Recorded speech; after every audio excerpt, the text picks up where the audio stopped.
3/4 of the tournament is now in the books. Welcome, ladies and gentlemen, to episode 57 of Under the Middle Rope. I'm your host, Jose Taboada, and yes, 3/4 are done. It's been a crazier, once again, another fun, crazy weekend. I have to say, a little bit predictable for the most part, and you'll see why. If you haven't been keeping up with the results, you'll see everything unfold. And of course, this is where we bring our good old buddy, Mr. Pete Atkinson. Pete, hello. How are you, good sir? I'm very good. Very good. See, I'm getting better at these intros. I'm getting better at these. Just about. Just hit record and then hope for the best. Of course, I may have sounded a little distant there because my microphone was far away, but I did that in one take, so it happens. Pete, shall we get to the results of our third division? It was, of course, the Slam Grapple division, as it appears right now on your screen, ladies and gentlemen. The One-Winged Angel taking on the Razor's Edge, Burning Hammer taking on the Jackhammer, the Pedigree taking on the Paradigm Shift, the Jackknife Powerbomb taking on the Stone Cold Stunner, the End of Days taking on the Tombstone Piledriver, Awful Waffle against the F5, the Rock Bottom or the Bookend taking on the Styles Clash, and the RKO taking on Beth Phoenix's Glam Slam. And you were saying last week with RJ, who unfortunately couldn't be here this week, you were saying that you were hoping moves like the End of Days moves forward because it's just a more impactful move. I think that was the only of significance I think that you brought up last week. There's a few that I'm curious of, but I'll see the results first. But I think I'm not going to feel as strongly this time round as last time round, because when I look at these 16 moves, I could theoretically come up with an argument of why any of them should walk out as the winner of this one. Whereas last week, the one who eventually won, I think, was an absolute disgrace. So fair enough. Of course. There was 2 or 3 moves in last week's where I was like, these should not win it, but I have to include them out of nostalgia value. Yeah. This week, I'm like, even the nostalgic ones, I'm like, are still good enough of a move that they could, in their right, win it. For sure.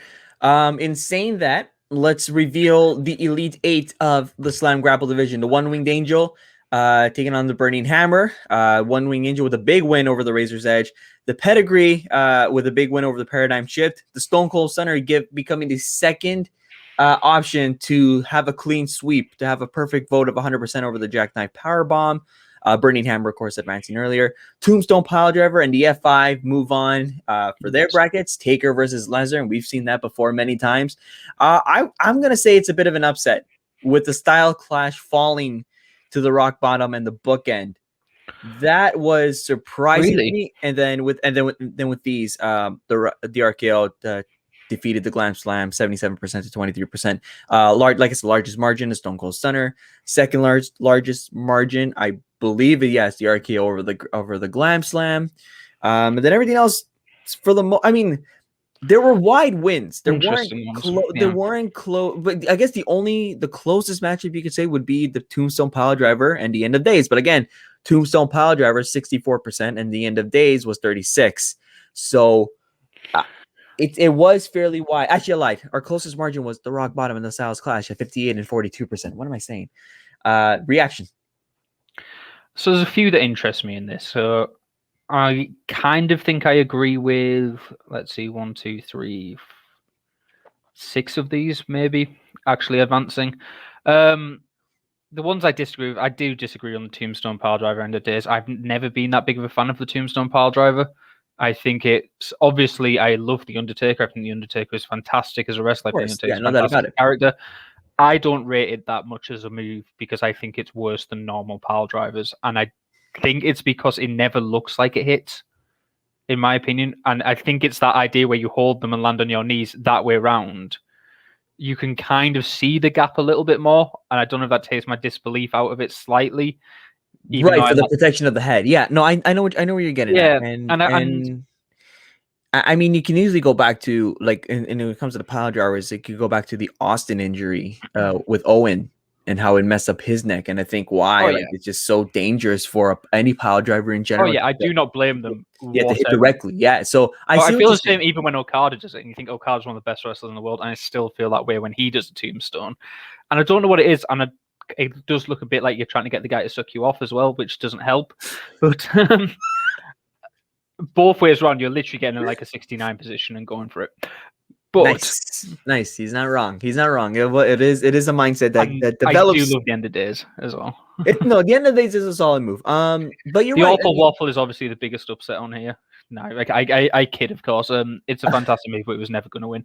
The one Yeah. that does surprise me is the pedigree beating out the paradigm shift. That's where I was gonna go. I was convinced that the paradigm shift was going to take care of the pedigree. And again, it goes to show the question that we had earlier: what kind of a demographic are we having here? And I feel like you can put all the hashtags. I feel like you could put like all the AEW hashtags, everything in the world, and yet you'll still get like that predominant WWE audience that kind of just says that felt like a nostalgia pick. It felt like a nostalgia win. It does, because in my opinion, the paradigm shift, Dirty Deeds. Well, paradigm shift I think is better because of the elevation on it as well. I just feel like it's a better version of the pedigree. I feel like they're very, very similar moves, which is why I created that bracket in the first place, just to see where things would go. To see where it goes. But like the double underhook arm into like basically the spiking the head type move. And I just think the paradigm shift looks significantly more impactful, especially when delivered to someone who knows how to sell. I think it's an unbelievable looking, brutal move. For sure. And the pedigree won it, which surprises me. I'm glad to see the Burning Hammer get some appreciation, because that is such a brutal looking move. I think it's fantastic. The jackhammer maybe actually slightly underappreciated because of like the anti-Goldberg thing at the moment. That's what I was gonna say. I wonder if it was because of like people's disdain for like for Goldberg. Like for example, like I know, like I obviously I know some few of my friends who can't stand Brock Lesnar, like, and obviously went the other way in their votes. Again, as soon as the whatever goes up against the F5, that's the vote they're going to go, again, because of the disdain for Brock Lesnar, which again, I get it because of the part-time and all that. So I wonder if Goldberg falls under the same. Yeah, it's like a reverse. It's like a reverse nostalgia. It's like it's negative nostalgia, negative association. It's a nostalgia that you don't want for sure, and it's a nostalgia that gets our buddy Wolf into cardiac arrest. I think maybe nostalgia's wrong. I think it's like an association. So when I saw when I see the GTS one last week, I think it's because it's associated with CM Punk, and everyone loves CM Punk, so they vote for the GTS because it's CM Punk's move. Yeah, and I think you see that with some of these as well. The Tombstone Pile Driver as an example. Everyone loves the Undertaker. People vote for the Tombstone Pile Driver. In those type of examples, the Rock Bottom. I think it's because it's that you associate with Goldberg. I don't like Goldberg, therefore I can't like the move. And the reason people don't like Goldberg is because he only does two moves, but both of those moves are actually fantastic moves. His spear and his jackhammer are both very impressive moves.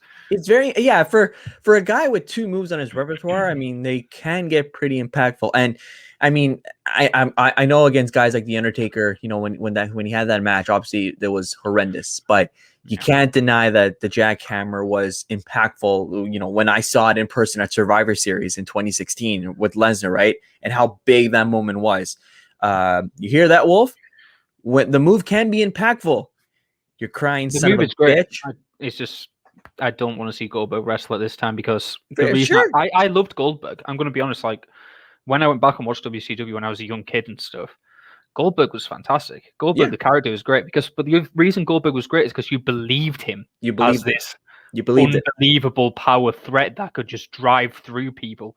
And to be fair, although he could only wrestle 5-minute matches, he didn't look like he was dead at the end of them. No. And you still believed. Actually, this guy just obliterated. And I still argue. That's why I still argue that I think the WrestleMania 33 match between Lesnar and Goldberg is very, very underrated out of that media. Like I think I'm in the minority when I say I think that's the best. I think it's overrated. Yeah, I know you think it's overrated, and I still think it's a good match. I'm not going to deny. I just think it's somewhat overrated because I think it was significantly better than expectations. Yeah, I think that's why. But I think because the expectations were so drastically low, it didn't take a lot to be significantly better than expectations. Fair point. Like I said, what I'm trying to say. Oops, hit my mic there. What I'm trying to say. One last point though. Go. I was going to say, you said you were surprised with the Rock Bottom Styles Clash. I don't actually like the Styles Clash that much as a move. I think it's too finicky and too much of a hassle to kind of get them into that move. There's a few times where I've looked at it and went, actually, it looks fantastic. I think he hit it like one on Ricochet where I went, actually, that was smooth. That was quick. Yeah, like a few moonsaults into the Styles Clash position and game over. Yeah, those are fantastic. Yeah, but for the most part, it's I get you in this grip, and then I have to awkwardly try and step over your arms, and then kind of just fall forward and hope you don't break your neck. I mean, Which and not just also hope. terrifies me watching Yeah. it, because that's another thing that takes me away. It's That was like, the point I was gonna say. Like, not just hope that yeah, you don't break your neck, but I have to do this now because I feel like oh if I yeah, hold you on for a second longer, I greatly increase the risk. And I think I understand where you're going, and that was gonna be my point, is the injury scare, because I feel like, as you're landing, right, you don't know what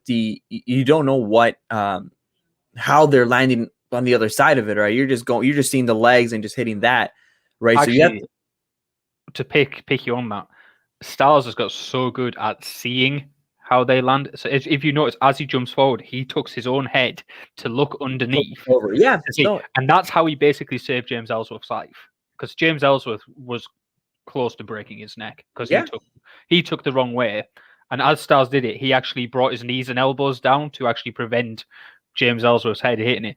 But this is the issue with the move for me: is it's the impact versus the risk. As in, like, I don't think it looks that impactful for what it is. I think it does. I love the roll through it in the pin. I love that like little combination.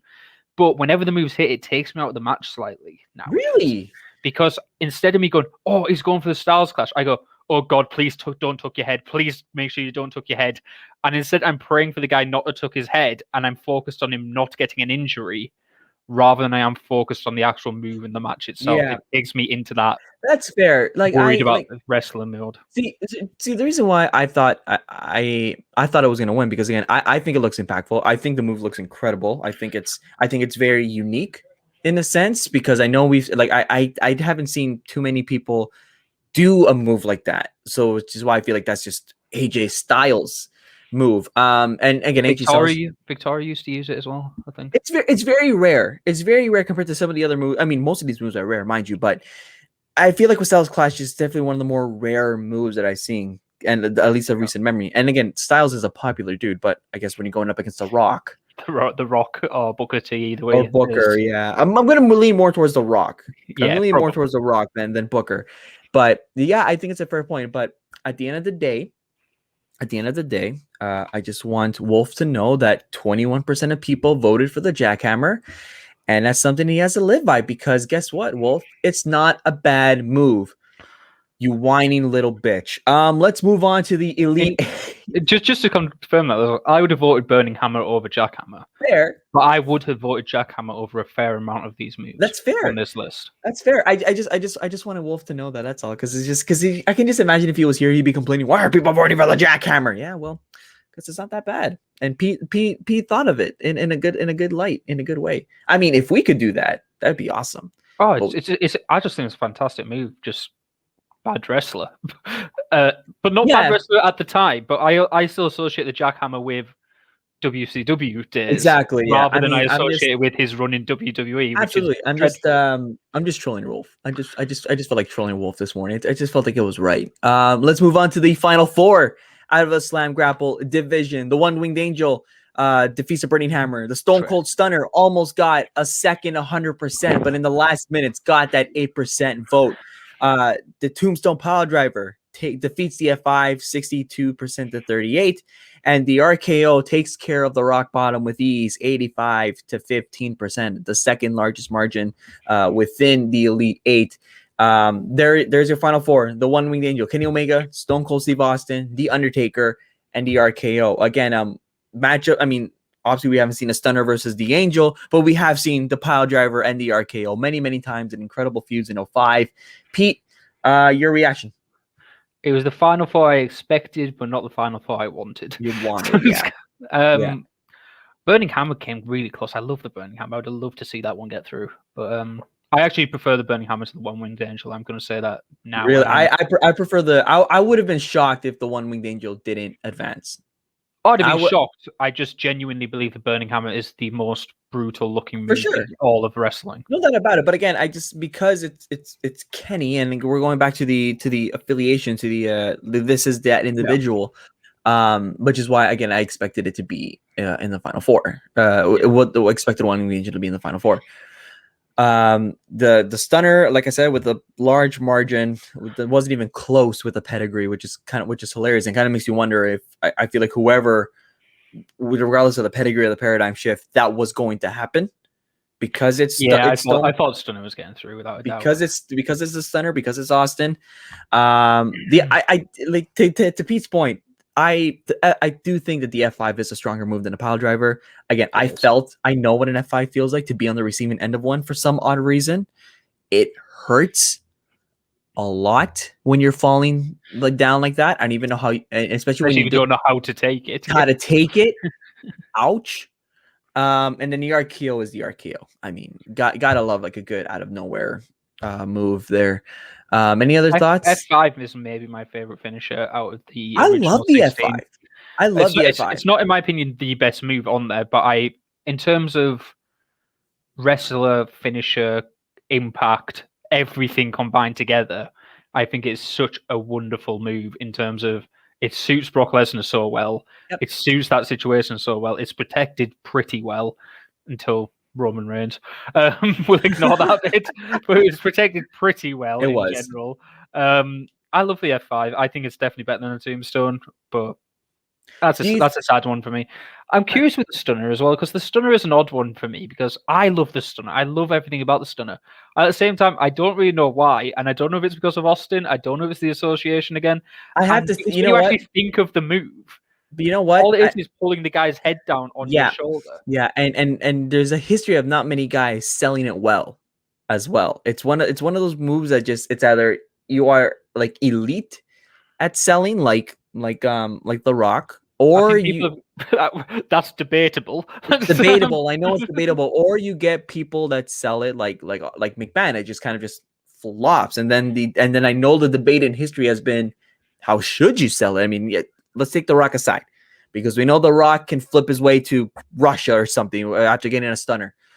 Is it just a drop, or should you do a little bounce and then fall? I love the bounce onto the stomach sell.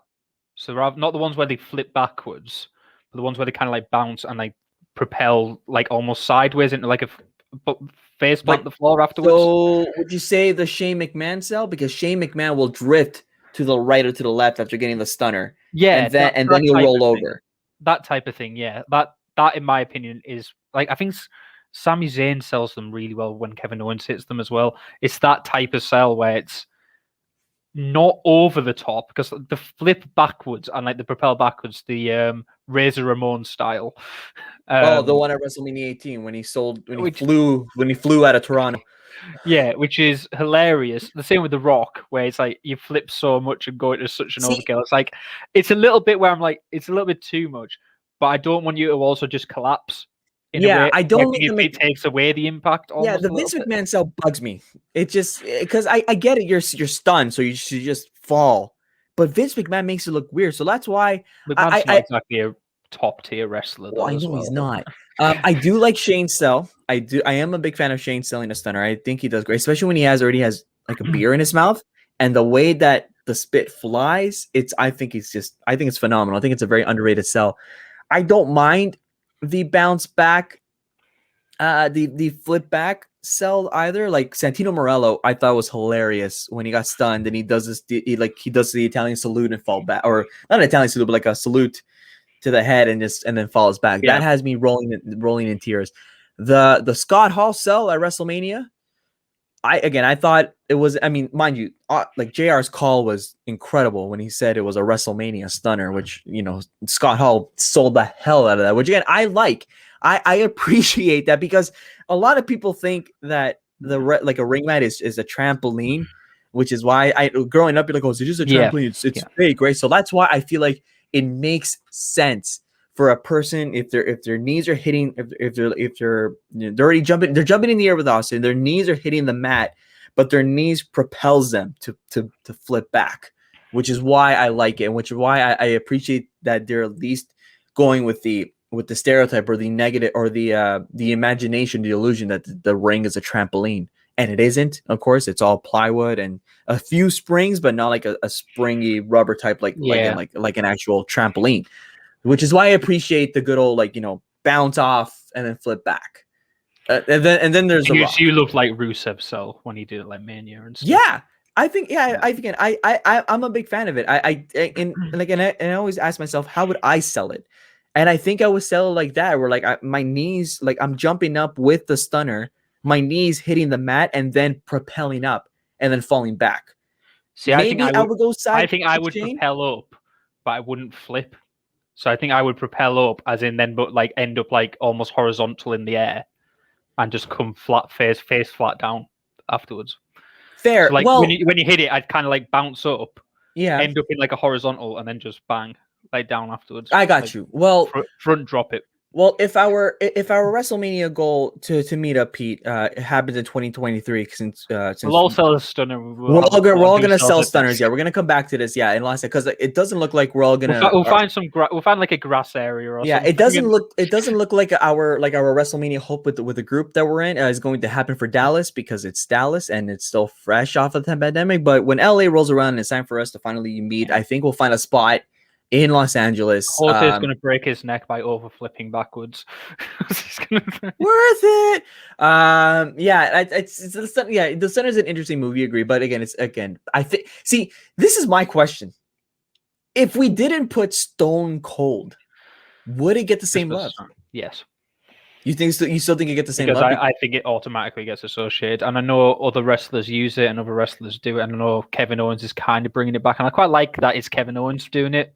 Yeah, the kid that grew up. Yeah, absolutely. No doubt about it. Because I think there are very few wrestlers who would get away with using the stunner as their own move nowadays. Because I think they'd be like, "How dare you use the stunner? You're just trying to like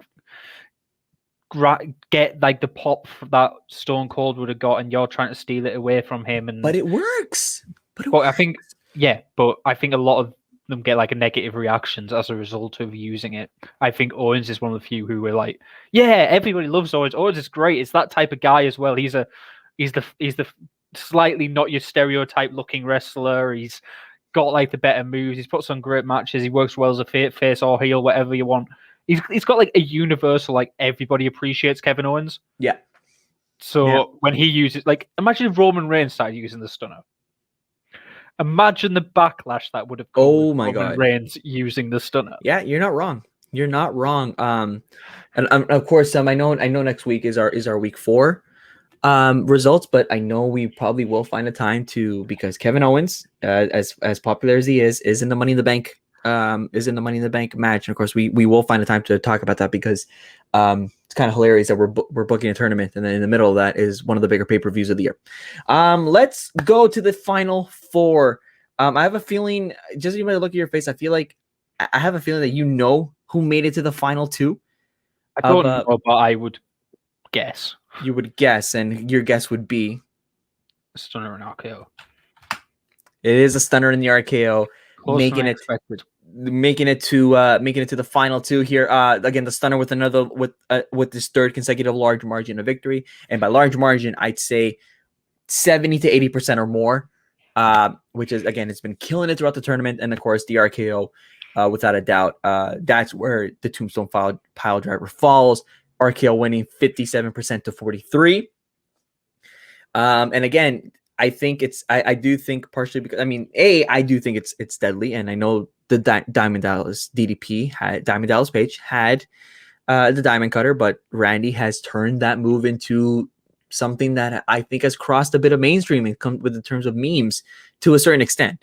It's another level though. The ones that it is, like, it's an absolutely another level.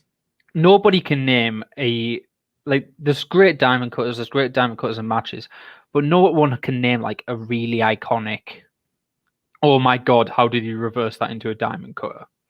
Yeah. Whereas the RKO, everyone goes like the Seth Rollins one at WrestleMania, the Evan Bourne, like the shooting star press into an RKO. There's loads of them nowadays where you like, I think there was one recent, like AJ Styles, where he did like the phenomenal forearm into an RKO. Into the RKO, yeah. It's almost got to a point now, you're like, how can we turn this move into an RKO? And it just works. The one I still want to see is an F5 into an RKO. And I have never thought of it, and I felt like that because that match happened, it felt robbed. I did, and it was when Brock versus Randy happened, and it was the SummerSlam match, and I was like, Randy Orton is going to get killed, which he did. But I was like, just at one point during the match, all I want is him to flip him off the shoulders and Orton to just twist into an RKO off the shoulders, and I And would have and just and and lit Brock up. can sell. I mean, there was like a few weeks before that match, Randy Orton did come out of the crowd and just gave it to Lesnar, and Lesnar just sold the hell out of it. I'm like, bravo. Imagine Um, how great of a 2 count that would have been. I didn't even think of that. That actually would have been That, epic. that's the one I still would love to see. It's So probably never going to happen, but that's the one I probably wanted to not, happen. but but you bring up a damn good point. I also do want to. I also think we can't ignore. You brought up WrestleMania 31, Seth Rollins. The curb stomp into the RKO. You can't forget WrestleMania. You can't forget 10 years before that at Here's the WrestleMania Taker one. 21 with the choke slam into the RKO with Taker and Orton in their first encounter. I think they kind of launched the out of nowhere type thing. That one. I mean, I don't know if that was the first they've ever, but that's I'm kind of gonna the first one that say comes it's to the mind. first. I'm going to claim that as the first out of nowhere move because it wasn't like I mean Orton was still young. He was still Orton was still young, slowly coming up in his career. Taker was still fresh in his dead man gimmick. It's been a year since he was in the dead man gimmick, so essentially two fresh minds or gimmicks in a sense are going into that. And then Orton was breaking out on his own as well because he was already out of Evolution by that point, and then it's and I mean the match is incredible. I think it's definitely one of the better matches at WrestleMania 21. But I think that moment helped elevate that match to a classic, if that makes sense. Which is weird to say. I don't like a specific move just elevating something like that, but it is a pretty memorable moment because again, that's when the streak was just starting to be mentioned. Um, Blue Chipper Orton, and wondering if he could do it, and then the choke slam into the RKO happens, and then you wonder, oh my god, he's going to break the streak. There was a lot of factors, I think, into that RKO, which is why I think it's the first server out of nowhere because Taker was close to losing the streak, which apparently Orton was offered, and Orton said, "Hell no, please don't."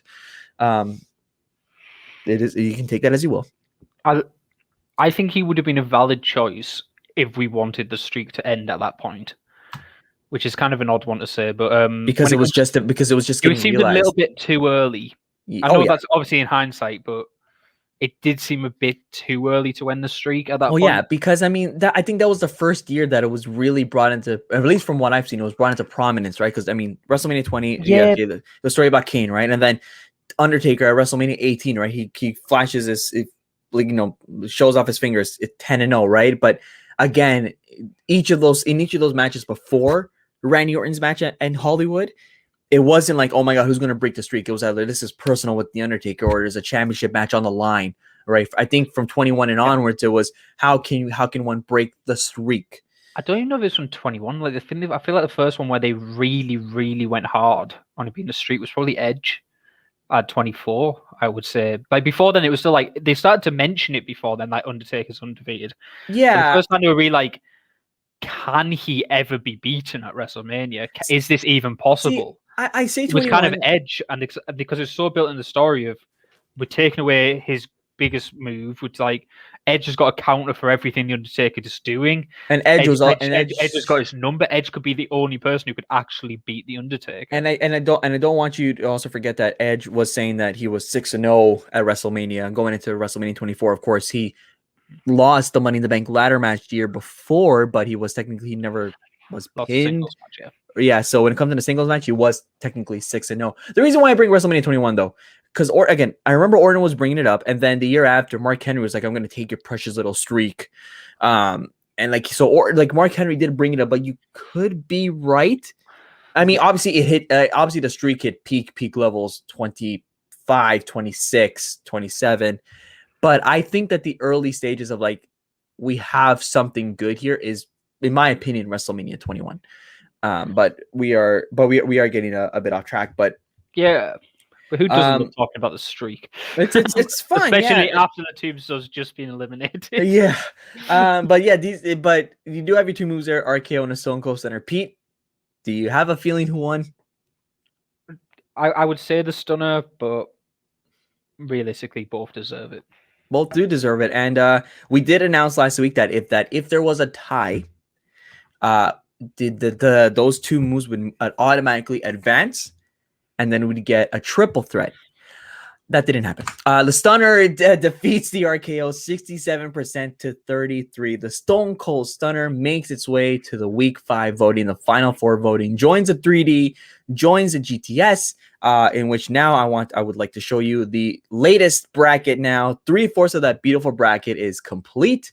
Like I said, the Stunner will take on the 3D in the final 4, and the GTS awaits its opponents, which we will find out by the end of this weekend. The right winner, Pete? Yeah, I'll be honest. Yes, actually, for once, I would. I don't know if that's nostalgia in me as well and criticizing other people, but I think when I drafted my version of what should win before this happened, I think I had the Stunner getting through. But I think I actually didn't have it beating the tag team one, which showed my preference. But we'll see. I think it's a good choice. I think it's a great choice as well. Again, I called it. I had as soon as I saw it, and especially once I saw the Stunner going 100% against the Jackknife, I'm telling myself this is going to go all the way. And I felt like I would have been upset if it didn't. Like if the One Winged Angel dethroned the Stunner in the semifinal of the Slam Grapple, I would have been like, what the hell? But there it is. There is your final. There's your winner of the Slam Grapple, the Stunner, again taking on 3D in Week 5, 2 weeks away from the Week 5 voting. I'm very excited for that. But of course, now we need to look at the final division, the bottom right corner of our 64 bracket. This looks pretty. I'm happy to see it filled out. It looks incredible seeing it all filled out. We're going now to the submission division, the $1 Million Dream taking on the Lion Tamer or the Walls of Jericho. Wolf, the Walls of Jericho, the Boston Crab. The Lion Tamer was just a cooler name. So calm down. A better version of stop yelling at us. It's the full-on Boston Crab, but they stick a knee on the back of the neck. It's Jericho's exactly. So you still have it. So don't be bitching. Where's the Walls of Jericho? Jesus. The Figure 4 leg lock taking on the Dragon Sleeper. The Bank Statement taking on the Sharp Shooter. And I said it a few weeks back when we introduced this. I love a Sharp Shooter. I was streaming Day of Reckoning. A Bank Statement. I was streaming Day of Reckoning the other night on Twitch, and when we got to this finisher, then I was making my moveset. When I got to the specials, I made sure that the Sharpshooter was there. The Rings of Saturn taking on the Ankle Lock. The Brock Lock taking on the Crossface, the Label Lock. The Camel Clutch taking on the Coquina Clutch. Hell's Gate taking on the Mandible Claw. And the Ringo Stretch taking on the Kimura. I have to say, I had like somewhat of an impression who I thought was going to make it to the finals in each of the first 3 divisions. This one, I don't know. This one, I think this, the more that I look at this now, after looking at the other divisions up close and after focusing on it weekend after weekend, now that we got to this part of the bracket, this to me seems really wide open. I don't have a favorite. Yeah, this except for my personal, hardest to fill out because and also my personal bias with the Sharpshooter. There's so many fantastic submission moves out there, and there's a lot that people aren't aware of. So I was trying to think of like, there's a lot less AEW kind of stuff in here because I could have put things like the lockjaw in, which I quite like as a move. A lot of women have fantastic submission moves. I wanted to put the figure 8 leg lock in here, which I think is a great move. I could have put in like an arm bar, but who's do you put in there? The tarantula is another fantastic one. The octopus stretch, another great move. There are so many fantastic submission moves out there, and I genuinely believe these are the most underappreciated submissions. And to be honest, one of the ones you could even go to is CM Punk. What was his one? The Anaconda Vice. Thank you. I could have put that in, which is actually better than the GTS. So either way, it's kind of an odd one because I genuinely believe submissions are so underappreciated with how good they are, and there are so many variations of like sleeper holds, of things like cross faces, of arm bars, of leg locks. It's quite hard to narrow it down to 16, so I do apologize if one that you loved is missing from there. I tried to go with the iconic ones. I tried to go with the traditional ones, get a good variation. So we've got some of the old-fashioned ones, things like the Rings of Saturn's, obviously, the Regal Stretch in there, $1 Million Dream as a figure for leg lock. Some of the old traditional ones in there, which actually a lot of them are used by modern wrestlers. So Yeah. you go that way. If you're watching on YouTube and you're not listening on podcast, if you saw me smile as Pete said, I apologize. The reason why I wanted to say that is because if you have a problem with any of the brackets or any of the results, you have to send your complaints to at Nick C _ 1990. That is Nick Charlick from the United Kingdom. Once again, Yeah. and the graphic is right there below you, or right below Pete. Nick C at Nick C _ 1990. That is Nick Charlick from the United Kingdom. Please send all your complaints there. Pete, continue. And it's valid to send their complaints there because Nick's job was to check my brackets and to see if I'd missed out anything too iconic within there. And to be fair, he did find one because originally I missed out the End of Days. I forgot the End of Days originally, and I definitely wanted that one in there. So he did actually contribute somewhat. But I'm going to upset Jose and say I really think the bank statement should win. It's fair. No, it's absolutely fair. Against the sharp show. I'm not saying it should go all the way or not. This is my personal bias. I do agree that I think that when it comes to impact, probably the bank statement is more impactful. For me personally, it's just like obviously I love Bret Hart, no doubt about it. I love The Rock's sharpshooter. I think I weirdly think, and this is going to be controversial, I really think that The Rock has a slightly better shooter than Bret Hart. That may come across so wrong. I love how look. I know. And The Rock sharpshooter is trash. And again, like one of a really great friend of mine. His name is Chico. He's probably going to come find me. Actually, I'm seeing him next week, and he's probably going to come find me and kick my ass because I said that The Rock. I might kick your ass because you said you might fly over to Canada. I get that. Yes, you might fly from the UK. Like you could argue Sting as like a potential one. Right, Sting. I don't know. When I was younger, because I didn't grow up in the Bret Hart era, right? And I grew up with The Rock for the most part. Well, not for the most part, for a certain point, because again, it obviously felt like The Rock came in for a cup of coffee and left. If you look at the bigger picture, but to me, I always thought it looked badass when The Rock did it. And again, I know it's controversial, but that's just me. I'm sorry. Please don't hurt me. And you know what? I will say, like, when it comes to submissions, I do think that one of the more exciting moments in wrestling is if in a crucial match, if a submission is locked in to end it, especially when it comes to the end of a WrestleMania. And of course, I bring that up with the crossface of LaBelle Lock because at least twice in recent memory, you had the crossfaces to close Epic Manias, which again I think add on to the spectacle of the submission, and which makes it more special because, like, you know, it's already a fantastic night. You have that crucial moment there where he's like, is he gonna tap? Is he not gonna tap? And then as soon as it happens, you're like, holy crap! And it's a state of euphoria, and just kind of puts a bow on the whole match. So I do appreciate submissions there, but again, I don't know who goes to the who escapes this division. My only criticism I think I have is with submission finishers is when faces are too protected. And it's when you know that they're never, ever going to tap out. Mm-hmm. And that kind of annoys me with finishers, especially when it's one that you can't pass out to. Because like sometimes you go, oh, we can protect the face, have him pass out. Yeah, but I mean, you can't pass out in a figure 4 leg lock. It doesn't really work that way. No. You could say the pain's too much, but it doesn't, in my eyes, like feel right. I want a finisher to be protected enough to defeat face wrestlers, even if the person they are fighting is a heel. Like, I knew when Roman Reigns was a face, he was never ever going to tap out. I knew John Cena as a face was never ever going to tap out in these big matches. And there are some wrestlers who seem more willing to do it, and others, like who seem to be a bit more, oh, I'm never going to do that. And that takes submissions down a bit for me, and it takes me out of those matches a bit when I know the person in the submission is never going to tap out to that submission. Like, it's just like, you're just wasting a minute of my time here before they get to the ropes because I know this wrestler is not going to lose to a submission. And that kind of hurts them a little bit in my mind. But you talk about like big WrestleMania matches and how submissions work. You think of things like Angle versus Michaels. You mentioned WrestleMania 30, WrestleMania 20 obviously is a huge one. John Cena versus Batista, John Cena versus Triple H.